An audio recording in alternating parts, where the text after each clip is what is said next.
Hello દોસ્તો, આજે મેં સમાન પણ લાવી દીધો છે. આ છે રેતી, સિમેન્ટ પણ લાવી દીધું, આ પિંજરું બનાવી દીધું છે, આ પાણીની ટેન્કી પણ લાવી દીધું છે. મેં પણ પિંજરું ઊભું કરી દીધું છે. મેં માર્ગ બનાવી દીધો છે.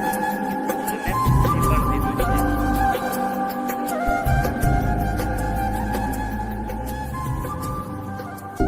મેં અડધી મૂર્તિ બનાવી દીધી છે.